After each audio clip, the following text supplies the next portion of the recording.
Okay, मैं जानता हूँ मैं बहुत दिन बाद आ रहा हूँ। आप लोग मेरी आंखें देखो। लग रहा हूँ कि ऐसा मतलब भूत टाइप बैठा हुआ हूँ, ना लेक्चर रिकॉर्ड कर रहा हूँ ना कुछ कर रहा हूँ। मेरे को प्रॉपर स्लीप चाहिए भाई। ओके। तो लास्ट लेक्चर में मैंने बोला था कि हम जाएंगे अभी क्वेश्चन आवर्स पे। लास्ट लेक्चर में मैंने बोला था कि हम क्वेश्चन आवर्स से डिस्कशन अपना स्टार्ट करेंगे। तो एक पार्लियामेंट्री सेशन में कितने टाइप के आवर्स होते हैं? Two type of hours. पहला क्वेश्चन आवर होता है, दूसरा इज जीरो आवर। तो क्वेश्चन आवर होता क्या है? क्वेश्चन आवर होता है पहला घंटा, पार्लियामेंट्री सेशन की स्टार्टिंग का पहला घंटा क्वेश्चन आवर होता है। इसमें क्या होता है, एमपी जो होते हैं वो क्वेश्चन पूछ सकते हैं related to implementation of laws and policies under the control of particular ministry. Minister से क्वेश्चन पूछे जा सकते हैं कि भाई तुम्हारी मिनिस्ट्री में ये जो पॉलिसी आई है कि इसकी इम्प्लीमेंटेशन कैसे हो रही है, इसमें जो पैसा लगा है उसका यूज कैसे हो रहा है। ये क्वेश्चन है normal daily working of the house में काम आते हैं। एक नॉर्मल सर्कमटेंसेस में 20 दिन पहले अपन को क्वेश्चन सबमिट करने पड़ते हैं। 20-15 शायद से अभी 15 दिन हो चुका है, 15 दिन पहले अपन को सबमिट करने पड़ते हैं क्वेश्चंस। लेकिन ये इमरजेंसी पे भी क्वेश्चन आ सकते हैं, वो जीरो टाइम जीरो आएगा ना, तब उस टाइम हम उसको डिस्कस करेंगे। अभी क्वेश्चन को हमने कैटेगरीज में डिवाइड कर रखा है। तो कितने टाइप के क्वेश्चंस होते हैं? पहले होता है unstarred question, second is start question, third is short notice question. तो अनस्टार्ट क्वेश्चन का मतलब क्या है? हर दिन में मैक्सिमम 30 क्वेश्चन ऐसे पूछे जा सकते हैं जो अनस्टार्ड, इसका आंसर हमको मिनिस्ट्री से रिटर्न में चाहिए। एक टाइप का क्वेश्चन होता है कि ओरल में आंसर बता दो, तो वो स्टार्ट क्वेश्चन में आ जाएगा। स्टार्ट क्वेश्चन में अगर हम सीधे क्वेश्चन पूछें, जैसे कि मैं खड़ा हूं सामने, मेरे सामने एक मिनिस्टर खड़ा है किसी मिनिस्ट्री से रिलेटेड। अब मैं उससे क्वेश्चन पूछ रहा हूँ, भाई ये पॉलिसी इंप्लीमेंटेशन के अंडर ये आर्टिकल 2 है, इसमें कितना पैसा लगा है? तो वो मिनिस्टर मेरे को बताएगा कि इतना इतना पैसा लगा, या फिर कोई भी मतलब जो अर्जेंट इंपॉर्टेंस का हो, वो क्वेश्चन हम पूछ सकते हैं स्टार्ट क्वेश्चन में। तो ओरल आंसर मिलेंगे उसके। जो मिनिस्टर होगा वो हमको ओरली आंसर करेगा, और उस ओरल आंसर के साथ साथ हम और क्वेश्चन पूछ सकते हैं जुड़ा हुआ। जैसे कि मिनिस्टर से मैंने पूछ लिया कि पॉलिसी इंप्लीमेंटेशन में क्या प्रॉब्लम्स आ रही हैं, तो उसने मुझे प्रॉब्लम्स बता दी। तो फिर मैं उससे पूछूंगा कि तुमने इसके लिए क्या सॉल्यूशन लेकर आए हो जिससे ये पॉलिसी परफेक्टली आपके डिपार्टमेंट से आगे जाके इंप्लीमेंट हो। तो ये अल्टरनेट क्वेश्चन हो गया, साथ में सप्लीमेंट्री क्वेश्चन काम करता है। अब हम बात करते हैं short notice question. Supplementary question के लिए मतलब कोई टाइम नहीं, ठीक है। अब शॉर्ट नोटिस क्वेश्चन मतलब क्या होता है? ये अर्जेंट पब्लिक इंपॉर्टेंस का क्वेश्चन है। इसके लिए बस 10 दिन, 10 दिन से कम में हम क्वेश्चन दे सकते हैं, और ये शॉर्ट नोटिस क्वेश्चन है, तो इसको हमको आंसर मिलेगा। और ये कुछ अर्जेंट पब्लिक इंपॉर्टेंस मतलब नेशनल सिक्योरिटी से रिलेटेड हो, या फिर कोई इंटरनल सिक्योरिटी से रिलेटेड हो, या फिर कुछ ऐसा लॉ है जो बहुत ज़्यादा इंपॉर्टेंट, इस पर डिस्कशन बहुत ज़्यादा जरूरी है, और इस पर क्लियरेंस होना बहुत ज़्यादा जरूरी है, वरना देश में दंगे हो जाएंगे। तो वो हो जाएगा urgent public importance. Like starred question, they are answered orally followed by supplementary question.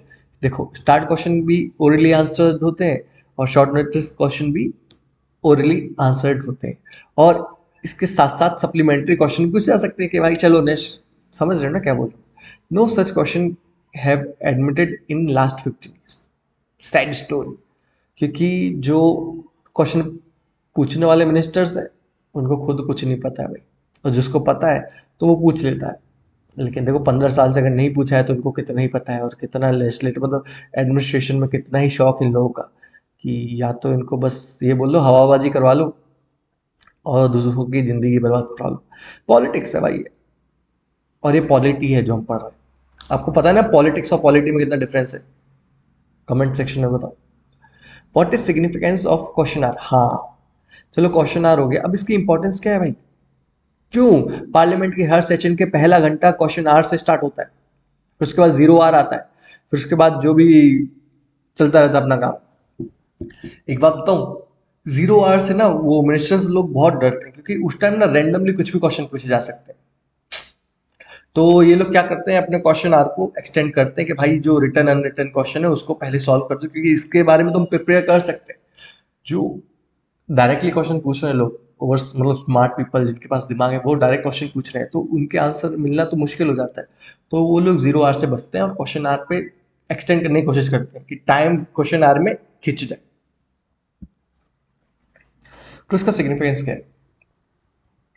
Legislative control over executive and keeps the minister on the toes as their answer are published for consumption of public। हाँ देखो, अब question hours में जो executive है minister, वो एक executive की तरह काम करता है, जो लेजिस्लेटिव लॉ वगैरह बनाता है उसका इम्प्लीमेंटेशन करता है हमारा मिनिस्टर। तो जब लेजिस्लेटिव क्वेश्चन पूछेगा क्योंकि उसके पास नॉलेज है और एग्जीक्यूटिव उस क्वेश्चन को प्रॉपर तरीके से रिप्लाई करेगा तभी सही होगा। अगर गलत तरीके से रिप्लाई किया तो ये जो क्वेश्चन वगैरह जो आंसर हो रहा है ये पब्लिक में सर्व किया जाएगा, जितना भी ये चल रहा है क्वेश्चन आंसर्स ये पब्लिक के नज़रों में जाएगा। आप आरटीआई फाइल करके भी अपने लिए कोई पर्टिकुलर चीज पूछ सकते हैं, ठीक है। तो ये लेजिस्लेटिव कंट्रोल लगता है एग्जीक्यूटिव पे। इट एंश्योर एग्जीक्यूटिव मतलब क्या है भाई, मोस्टली तो वो उनको चाहिए कि जनता उनके साथ रहे, उनके खिलाफ रहेगा तो उनका तो बंटाधार हो जाएगा भाई। It ensure a system of checks and balances in functioning of parliamentary system. Simple, इसमें समझाने से कुछ नहीं है। जो हमारे लेजिस्लेटिव हैं वो एग्जीक्यूटिव पे देखते रहते हैं कि सही चल रहा है नहीं चल रहा है, सही नहीं चल रहा है तो फिर वो क्वेश्चन पूछेंगे, और क्वेश्चन नहीं पूछेंगे मतलब क्वेश्चन पूछेंगे तो इनको आंसर देना पड़ेगा, और आंसर सही नहीं दिया तो फिर तो भाई बंटाधार है ना इनका। और ये जरूरी भी है। It helps informing the citizens about the functioning of the government. वही हमको पता चलता रहेगा कि ये कैसे क्वेश्चन पूछे गए हैं और इन क्वेश्चन का आंसर क्या गया। तो जो कॉमन पीपल के जो कॉमन डाउट्स हैं वो भी इन क्वेश्चन आर में सॉल्व हो जाते हैं। समझे? इतने प्यार से बताया हूँ। It plays a crucial role in strengthening participation democracy. It act as participatory democracy means सब मिलके काम कर रहे हैं, अकेले एग्जीक्यूटिव एग्जीक्यूटिव नहीं बना है, लेजिस्लेटिव लेजिस्लेटिव नहीं बना है। समझ ना, लॉ वाला भी एग्जीक्यूटिव को देख रहा है कि सही कर रहा है कि नहीं कर रहा है इस क्वेश्चन आर के थ्रू। भले ही कंट्रोल नहीं कर रहा लेकिन क्वेश्चन मतलब अगर तुम्हारे सामने कोई पूछने वाला है ना तो तुम रिस्पॉन्सिबिलिटी लोगे, और तुमसे कोई कुछ नहीं पूछ रहा कि भाई क्या कर रहे हो क्या नहीं कर रहे हो तो अपनी मर्जी करोगे। बेस्ट एग्जाम्पल है तुम खुद। अगर कोई तुमको देख रहा है कि तुम पढ़ रहे हो नहीं पढ़ रहे हो, तुम्हारे ऊपर प्रेशर है, तुम्हारे ऊपर पेरेंट्स है कि हाँ भाई तू पढ़ रहा है टाइम पास कर रहा है, तो फिर तुम वो काम करोगे। भले ही तुम 14 घंटे नहीं पढ़ो, तुम 8 घंटे पढ़ोगे 6 घंटे पढ़ोगे, और अगर तुमसे कोई कुछ भी नहीं बोल रहा तो भाई तुम 6 घंटे सोते रहोगे, मतलब पूरे टाइम मस्ती करते रहो। मेरे हिसाब से आदमी का बेसिक ब्रेन भी यही काम ऐसे ही काम करता है। वो नहीं चाहता मेहनत करना, वो चाहता है चिल, जस्ट चिल बेबी, वो ये चाहता है। चलो कंटिन्यू करते हैं, वरना अभी मैं शायरी आयरी सुनाने लग जाऊंगा तो रो दोगे। Issue associated with functioning of question art. अब प्रॉब्लम क्या है ना भाई, देखो 2015 में सिर्फ 26% क्वेश्चन आर के टाइम को यूज किया गया क्वेश्चन पूछते हुए, और 2020 में 20%। सोच लो कितने ही इंपॉर्टेंस ये लोग दे रहे हैं क्वेश्चन को। ना इनको क्वेश्चन पूछना है, इनको जवाब देना है। तो क्यों क्वेश्चन नहीं पूछना है? क्योंकि उनको खुद नहीं पता कि ये सही चल रहा है नहीं चल रहा है। और फिर अगर कोई एक प्रॉपर पार्टी आ जाती है, अपोजिशन में स्ट्रांग नहीं रहती है, तो फिर भाई वो अपनी मनमर्जी चलाते हैं। फिर वो ऐसे क्वेश्चन लाएंगे नहीं क्वेश्चन आर में जो सामने वाले की धड़कन बढ़ा दे। You guys are getting me? What I'm trying to say, right? In recent time, question hours has been suspended by Business Advisory Committee of the Parliament. देख लो, सस्पेंड बिजनेस एडवाइजरी कमेटी ने बोली कि भाई ये लोग खींच देते टाइम और बाकी का टाइम है नहीं, मतलब एक तो ये कर नहीं रहे हैं और फिर उसके बाद सस्पेंड ही कर दिया है। तो क्या ही बोलूँ मैं। In the past MP has been found guilty of asking question after taking money. हाँ, मेंबर ऑफ पार्लियामेंट क्वेश्चंस पूछ रहे पैसा लेके। प्रॉब्लम ये नहीं है कि तुम क्वेश्चन पूछ रहे, प्रॉब्लम ये है कि तुम दूसरे अपोजिशन पार्टी या फिर कुछ लोगों से या फिर कोई मीडिया सोर्स से तुम पैसा ले रहे हो और फिर उससे क्वेश्चन पूछ रहे हो। You guys are getting me? मेरी आवाज तेज हो रही है क्या? I don't know, unfortunately. अब बात करते हैं legislative process of the parliament. लेकिन ये किस चीज से रिलेटेड है? मतलब ये कौन सा प्रोसीजर है पार्लियामेंट? ये है एक बिल के पास होने का। A bill has to be introduce in either house of the parliament except money bill. सबको पता है मनी बिल सिर्फ लोकसभा में इंट्रोड्यूस होता है. A bill has to be introduce in either house of the parliament and after going through the procedure of scrutiny and discussion it is supposed to be passed by both the house separately और in a joint manner. Every bill in the parliament has to go through three stages known as three reading of the bill. एक bill को किसी भी house में introduce कर सकते हैं और जब वो उसमें इंट्रोड्यूस होगा तो वो डिस्कशन होगा प्रॉपर तरीके से. फिर वो बिल ना दोनों हाउस में पास होना चाहिए मेजॉरिटी के थ्रू. ठीक है, कुछ बिल्स के लिए अपन को आर्टिकल 368 वाली मेजोरिटी लगती है, कुछ के लिए ऑर्डिनरी मेजोरिटी या फिर सिंपल मेजोरिटी लग जाती है. Every bill in the parliament has to go through three stages as the three reading of the bill. A bill has to be introduced by a prime minister or a private member by taking leave of the house. ठीक है, leave किससे लिया जाएगा? Leader of the house से. ठीक है, तो कोई भी मिनिस्टर या फिर प्राइवेट मेंबर एक बिल को इंट्रोड्यूस कर सकता है किसी भी हाउस में, लेकिन एक चीज इंपॉर्टेंट है वो है लीव ऑफ द हाउस, जो हमारा स्पीकर या फिर लीडर ऑफ द हाउस देगा. स्पीकर लोकसभा और राज्यसभा में कौन है? हमारा चेयरमैन. सेकेंड रीडिंग होती है जनरल डिस्कशन. सेकेंड रीडिंग का मतलब क्या? एक जनरल डिस्कशन होगा उस बिल पे और उस बिल में क्या लिखा है उसको टुकड़े में तोड़ेंगे, फिर उसको समझेंगे, फिर उसको डिस्कस किया जाएगा. After this the bill may follow the path given. A bill may be taken for further consideration of the house.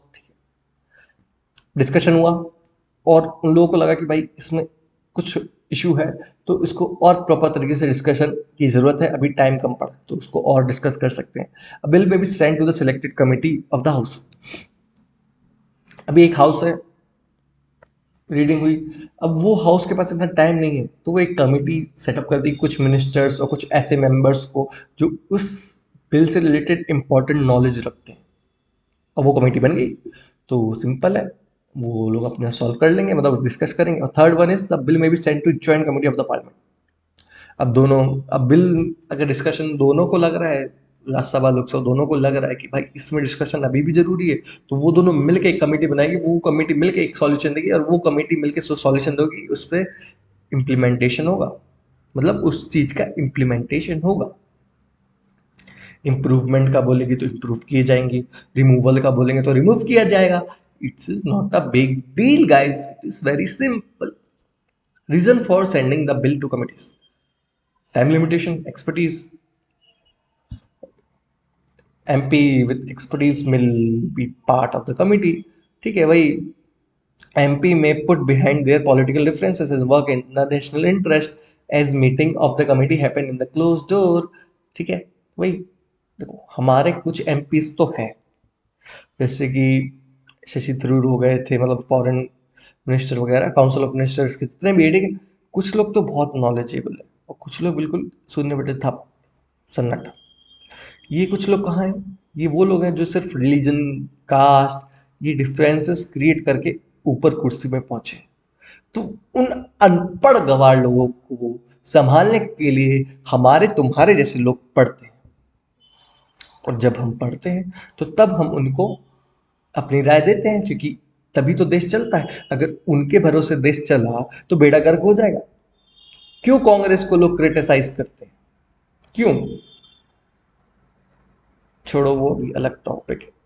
मैं किसी पॉलिटिकल पार्टी के खिलाफ नहीं, बट जो है सो है. अभी कुछ टाइम बीजेपी चलेगी, उसके बाद कुछ टाइम आएगा, मतलब 20 साल आ जाएगी, तो इसकी भी कमियां बाहर आती जाएंगी, और जब कमियां बाहर आती जाएंगी तो हम इसको भी क्रिटिसाइज करते जाएंगे. और अभी भी इसमें कमियां हैं. फार्म बिल्स आते हैं, फ्री बीस नहीं देती है बीजेपी पार्टी. क्यों नहीं देती? कौन बोलते नहीं देती? हमारे यहाँ लाडली बहना स्कीम चल रही है, 1000-1000 रुपए बहनों को जा रहे हैं. भैया गए भाड़ में, बहना जाए पहाड़ में. ऐसा चलता है.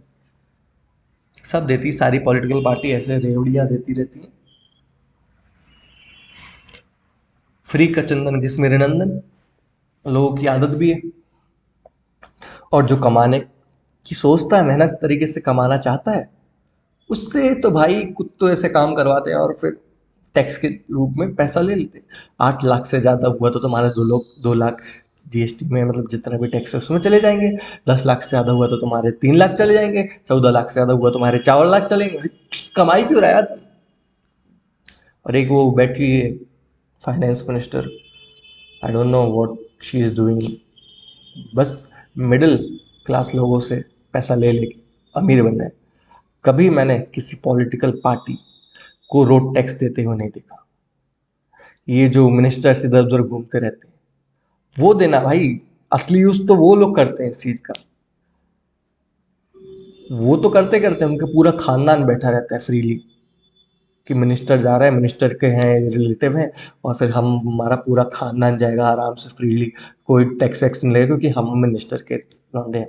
एक वो अमित शाह का लौंडा बैठा है, जय शाह, किस हिसाब से चेयरमैन बन चुका है, क्या नॉलेज है उसके अंदर, मेरे को तो नहीं दिखता।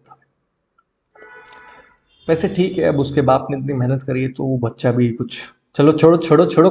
देखो मैं बोल रहा हूँ, मैं इधर उधर हूँ तो मेरे को कमेंट सेक्शन में बता दिया करो कि भाई ऑन द पॉइंट रहा करो, बकवास मत किया करो हमारे सामने, टाइम वेस्ट करने नहीं आया। थर्ड रीडिंग, अरे हाँ, चलो ये रहा।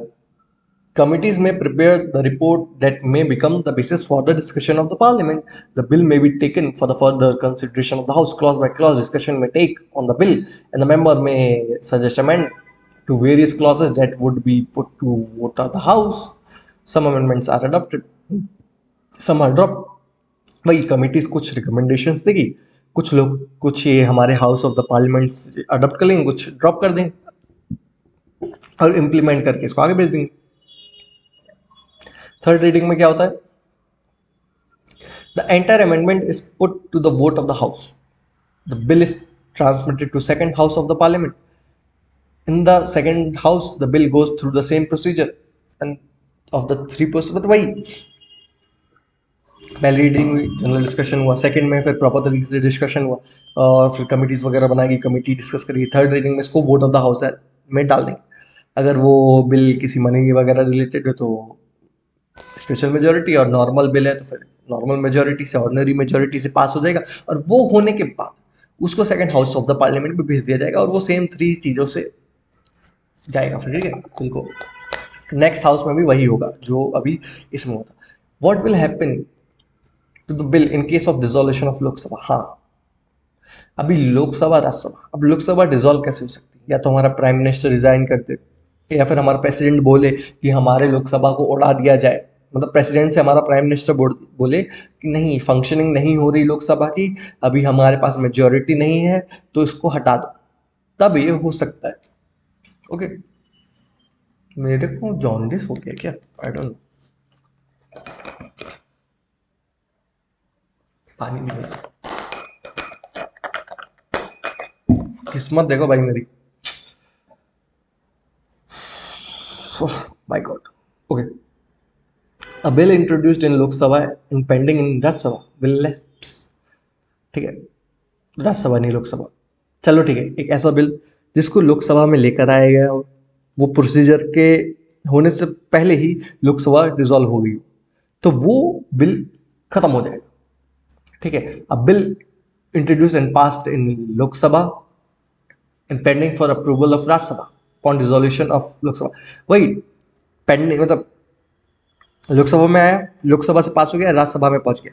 अभी राज्यसभा में है तो वो, लेकिन वो राज्यसभा में डिस्कशन और पास होने से पहले ना हमारा लोकसभा लैप्स हो जाएगा, तो ये हमारा बिल भी टडिंग टडिंग, a bill introduce and pass in Rajya Sabha pending approval of, वही सेम अपोजिट हो जाएगा, ठीक है। जैसे कि एक बिल इंट्रोड्यूस हुआ और राज्यसभा में पास हो गया, अब लोकसभा में अप्रूवल के लिए पड़ा हुआ है, लेकिन हमारा लोकसभा डिसॉल्व हो गया, तो ये बिल भी trend trending, a bill pass bye both the house pending approval of the president. देखो दोनों हाउसेस ने इसको पास कर दिया, और बस बच्चा कौन है? प्रेसिडेंट। प्रेसिडेंट अगर इसमें साइन कर देगा तो ये बिल पास हो जाएगा, और हमारा इस टाइम पे लोकसभा डिसॉल्व हो जाए तो क्या होगा? क्या ये बिल पास होगा या फेल होगा? ऐसा क्वेश्चन पूछ लेते, तो ये लैप्स नहीं होगा, प्रेसिडेंट पास करेगा या फिर इसको अपने वीटो में डालेगा।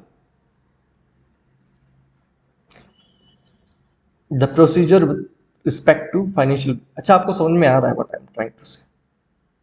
If you are getting me then say yes, if you are not getting me then just I am sorry for that, please please, I am sorry, अब नहीं करूंगा। Did I shouted? मैं माइक चेक कर रहा हूँ, वैसे में मेरे ज़्यादा व्यूअर्स नहीं है तो I can do anything, these are my lectures, I am sorry. The procedure with respect to financial bill. Financial bill क्या है? ऐसे बिल जो हमारे फाइनेंशियल चीज़ों से डील करते हैं, जैसे कि टैक्सेस को बढ़ाना, कम करना, अल्टरनेशन होना, या फिर कुछ अमेंडमेंट करना फाइनेंशियल मैटर्स से। ठीक है, तो ये फाइनेंशियल बिल्स में आते हैं। उसमें बहुत टाइप्स ऑफ बिल्स होते हैं, और फाइनेंशियल बिल टाइप 1 और फाइनेंशियल बिल टाइप 2 भी होता है। ठीक है, तो bills involving financial matter are treated differently when compared to ordinary bills and constitutional amendment bill। तो ऐसे बिल्स जो नॉर्मल ऑर्डिनरी बिल्स और कॉन्स्टिट्यूशनल अमेंडमेंट बिल से अलग है, उनको अलग तरीके से ट्रीट किया जाएगा। और bills that are concern only with financial matter are mention in article 110(1)।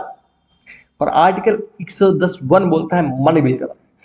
Money bill should not contain any other matter as mention in article number 110(1). Money bill can be only introduce in Lok Sabha. Money bill को राज्यसभा में introduce नहीं किया जा सकता। Second one, money bill can be introduced only with initial assent of the president. President बोलेगा हाँ तो हाँ, नहीं तो नहीं। और लास्ट में साइन भी हमारा प्रेसिडेंट करता है। ठीक है, Rajya Sabha has limited power with respect to money bill. सीधी बात, इंट्रोड्यूस नहीं करा जा सकता, तो राज्यसभा इसको ऐसे इंट्रोड्यूस नहीं कर सकता और अकेले इसको पास करवाने की कोशिश नहीं कर सकता। Okay, it can not reject a money bill and in case does not act in the bill for the. ठीक है, राज्यसभा के अंदर 14 दिन बस होता है, 14 दिन तक रहेगा, या तो वो एक्सेप्ट कर ले तो ठीक है, रिजेक्ट तो कर ही नहीं सकता। और 14 दिन के अंदर वो उसको होल्ड करके रखा हुआ है, डिस्कशन कर रहा है, और 14 दिन से ज्यादा हो गया तो भाई ये बिल अपने आप पास हो जाएगा। समझ रहे हो? राज्यसभा में suggest amendment the bill but Lok Sabha is not bound to the suggestion. Okay, simple. Rajya Sabha कहेगा, लोकसभा, राज्यसभा के भाई इसमें ये चेंज कर लो, लोकसभा सोचेगा ठीक करना है तो करना है, नहीं करना तो नहीं करना, क्योंकि लोकसभा तो अलग मेजोरिटी है भाई। मेरी आवाज चेंज हो रही है क्या गाइस? चलिए, मैंने बोला था ना, money bill is article 110। Article याद रखना, इंपॉर्टेंट आर्टिकल्स है और ऐसे आर्टिकल्स क्वेश्चन में पूछे जाते हैं। That's why I am explaining this shit to you guys. और एक और चीज़ बोलूँ, मैं रात में मैपिंग करूँगा। अब मैं मैप्स भी पढ़ाऊंगा भाई, क्योंकि मैंने बहुत कोशिश करी कि मैं मैप करके देखूँ, मेरे से नहीं हो रहा है। ओके, तो मैं लाइव आ जाऊँगा और मैपिंग कंप्लीट कर दूंगा भाई। Financial bill type 1, article number 1171 और 1173, दो टाइप के आर्टिकल्स होते हैं। ये दोनों टाइप के आर्टिकल फाइनेंशियल बिल टाइप 1 और टाइप 2 के बारे में बताते हैं। अब फाइनेंशियल बिल टाइप 1 है क्या?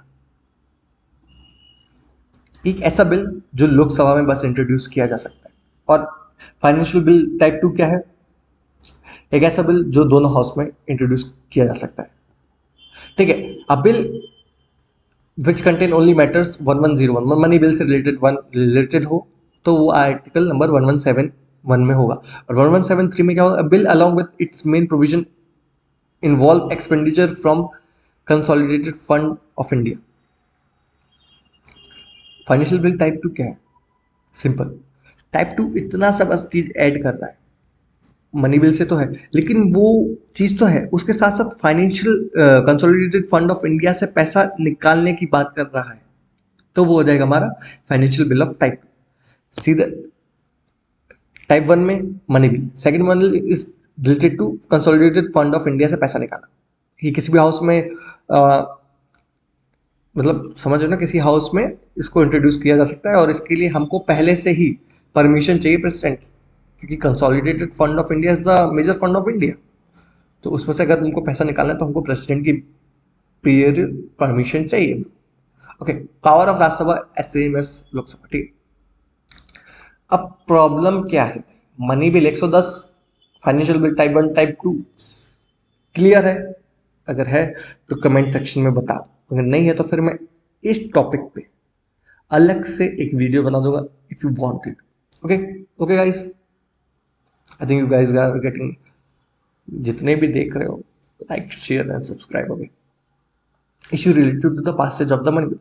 Since Rajya Sabha has limited powers with respect to money bill, the executive has made repeated attempt to introduce certain will as many will to circumvent the scrutiny of Rajya Sabha. अभी क्या करते हैं देखो, राज्यसभा के पास उतने कुछ पावर है नहीं, तो ये क्या करते हैं लोकसभा वाले, ये इतना काम कर देते कि भाई जो नॉर्मल बिल है उसको भी मनी बिल के नाम पे इंट्रोड्यूस कर दें, जिसमें राज्यसभा ज्यादा इंटरफेयर कर ना पाए। Simple. As per several experts it has weaken the federal character of the Indian polity which is part of the basic structure of the constitution. Federal character को भी तोड़ रहा है, क्योंकि राज्यसभा की तो पावर ही छीन ली ना भाई, कि तुम इंट्रोड्यूस नहीं कर पा रहे हो, डिस्कस नहीं कर पा रहे हो, 14 दिन के अंदर ही अंदर तुम इसको पास करके दो, नहीं दोगे तो फिर अपने आप पास हो जाएगा। क्या ही पावर रही भाई, खुद तो ऐसी इज्जत हुई मनी बिल के रिलेटेड तो इन लोग की, ठीक है। The constitution has assigned the role of revisory house to Rajya Sabha to prevent hasty and politically motive decision which get defeated as a result of such move. Since the decision of Speaker of Lok Sabha is final with respect to the status of bill as a money bill, हाँ, एक bill money bill है या नहीं वो कौन decide करता है? Speaker decide करता है। तो ये भी मिसयूज ऑफ द पावर है, क्योंकि वो तो लोकसभा का ही लीडर है और वो उन्हीं में से चूजन आदमी है, तो जो मेजोरिटी पार्टी चाहेगी उसी को चूज किया जाएगा। As simple as like that, bro. Even this scenario, it is necessary to evolve an objective and independent procedure to, देखो ये ठीक है कि लोकसभा का स्पीकर डिसाइड करता है, लेकिन इसकी डिस्क्रिमिनेशनरी पावर नहीं होनी चाहिए, ठीक है। इसके लिए एक प्रॉपर प्रोसीजर होना चाहिए जिससे हम एक करेक्ट डिसीजन के तरफ बढ़े। We may follow the British system where the decision on such matters shall be taken by committee consists of the member of the opposition as well. तो ये प्रॉब्लम सॉल्व करने के लिए हम ब्रिटिश जाते हैं, मतलब ब्रिटेन जाते हैं, और ब्रिटेन में जो मनी बिल से रिलेटेड प्रॉब्लम है, मतलब ये प्रॉब्लम तो नहीं है, जो मेजोरिटी पार्टी जो पावर में है उसके लिए तो बहुत अच्छी बात कि हमको पैसा निकालना है और टाइप 1 के अकॉर्डिंगली निकालना है, तो हम खुद ही अपना सॉल्व कर देंगे। हमारा स्पीकर है वही डिसाइड करेगा, फिर एट द एंड हम प्रेसिडेंट की परमिशन ले ही रहे हैं तो फिर वो तो पास हो ही जाना है, क्योंकि प्रेसिडेंट फिर एक बार खुद ही अपने एक्शन देने के बाद उसको हटाता नहीं, मतलब क्या ही मतलब रहेगा तुम पहले उसको बोल दो कि हाँ भाई ले लो और फिर उसके बाद बोलो ना लो, दुख दर्द पीड़ा टाइम वेस्ट पैसा वेस्ट सब कुछ होगा ना। प्रेसिडेंट वैसे भी कुछ नहीं बोलता, एक nominal head.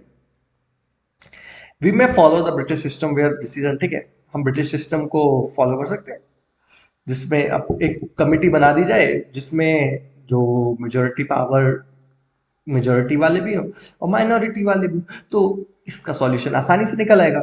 Even though the court have shown restraint from interfering in such matters due to article 1103, the court in the Aadhaar case held that it does not have power to check whether speaker acted in arbitrary manner or not. Aadhaar case हुआ था, उसमें court को इतना ही बताना था कि जो speaker decide कर रहा है क्या वो खुद के हिसाब से डिसाइड कर रहा है या फिर ये किसी प्रेशर में आ रहा है या फिर जो पूरी गवर्नमेंट चाहती है वो कर रहा है, तो वो चीज ना डिसाइड। एक्चुअली मैं आधार केस थोड़ा भूल रहा हूँ, तो उसको आपको मैं नेक्स्ट लेक्चर में बता दूंगा। वैसे भी लेक्चर खत्म हो चुका है, बजटरी प्रोसेस के साथ साथ में आधार केस आपको बता दूंगा। तो सीधी सिंपल बात, आधार केस में इतना ही, यहाँ पे जो लिखा है वो मैं आपको बता देता हूँ। यहाँ पे सिंपल सा बस इतना ही लिखा है कि जो स्पीकर है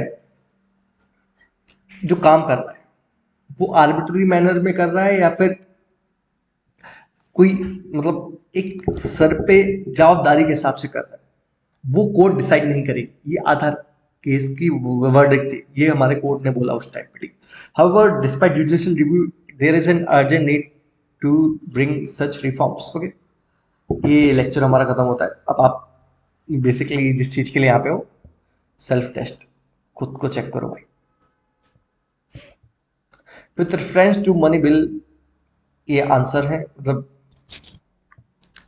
लास्ट लेक्चर को भी पढ़ के आना, क्योंकि कुछ क्वेश्चंस ऐसे होते हैं जिसमें लास्ट लेक्चर के भी क्वेश्चन, मतलब जो थ्योरी पढ़ी है उससे रिलेटेड रहते हैं। ओके, स्क्रीनशॉट लेते जाओ, आंसर देते जाओ। Okay guys